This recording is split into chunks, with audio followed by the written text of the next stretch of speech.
Okay, next is experimental case study, जो हमारी इन classes का विशेष बिंदु होता है, किसी भी क्वेश्चन को लेकर उसकी चीर फाड़ करना और डीप डाइव एनालिसिस करना। ये एग्जाम्पल 7 पेज नंबर 113 में हम लोगों ने देखा था, डिस्कस किया था, बड़ा अच्छा एग्जाम्पल था। तो इसको एक बार केस स्टडी के रूप में फिर से रिवाइज कर लें। एग्जाम्पल 7 पेज नंबर 113, पेज पलटें। दिया था एल 3 पैरेलल लाइंस हैं और एक तिर्यक रेखा P है जिस पर AB और BC बराबर इंटरसेप्ट्स हैं।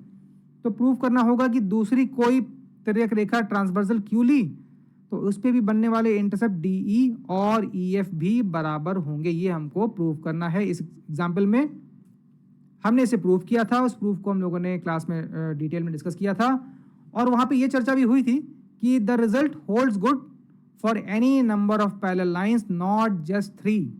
यहाँ पे केवल 3 पैरेलल रेखाएं ही नहीं, 3 की जगह 13 भी होती, 25 भी होती, तब भी ये रिजल्ट आता कि किसी एक पर अगर बराबर इंटरसेप्ट्स आ रहे हैं तो किसी और दूसरी और सभी दूसरी तिर्यक रेखाओं पर इंटरसेप्ट्स बराबर ही काटे जाएंगे। समरी, अब इसको हम समअप कैसे करेंगे? जनरलाइजेशन, जनरलाइज करना में बड़ा मजा आता है मैथ्स में, चीजों को एकीकरण करने में हेल्प मिलती है। जनरलाइजेशन क्या है? If a set of given parallel lines cuts equal intercepts on any one transversal line then it will cut equal intercepts on all other transversal lines.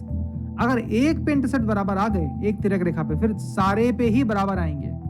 इसको नोट कर लें आप। If a set of given parallel lines if a set of given parallel lines cuts equal intercepts on any one transversal line then it will cut equal intercepts on all other transversal lines। ये इस सवाल का सारांश है, summary है और generalisation है। इसको थोड़ा सा एक लेवल आगे ले जाते हैं। पैराफ्रेजिंग, आपको परेशान करने के लिए पैराफ्रेजिंग की जाती है। अब इस सवाल को समझें, क्या लिखा है 2 लाइन में। Evenly spaced parallel lines cut equal intercepts on any transversal line।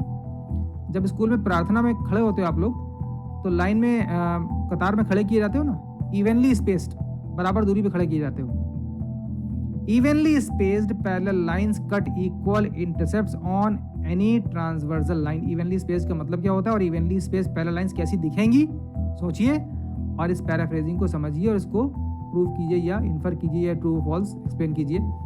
ये ऐसे एक लेवल और बढ़ाते हैं, आगे गियर बदलते हैं। Super generalization level IIT CAT, थोड़ा सा आगे थोड़ा इसको टफ बनाया जाए, इसी सवाल को घुमा के अपग्रेड किया जाए। सुपर जनरलाइजेशन, ऊपर था जनरलाइजेशन, ये सुपर जनरलाइजेशन लेवल IIT या कैट। इसको अभी सोचिएगा और चाहे तो एक बार बना के मेजर कर सकते हैं, एक्सपेरिमेंट कर सकते हैं। A given set of parallel lines cuts any transversal in intercepts bearing a constant ratio। अनुपात पढ़े थे, रेशियो यहाँ भी इंपॉर्टेंट है, ज्योमेट्री में भी इंपॉर्टेंट है और 10वीं क्लास में आप रेशियो से संबंधित एक चैप्टर पढ़ेंगे। अभी आपने पढ़ा है कॉन्ग्रुएंस, बाद में आता है सिमिलर ट्राइंगल्स, तो वहाँ पर रेशियोज का बड़ा महत्व है। तो ये है super generalization level IIT and CAT. A given set of parallel lines cuts any transversal in intercepts bearing a constant ratio। Imagine and test। इसकी कल्पना करें और बना के देखें, प्रयोग करें। प्रयोग करने के लिए स्कूल में बहुत टाइम होता है, स्कूली वर्षों के बाद ये सब करने का समय नहीं मिलेगा।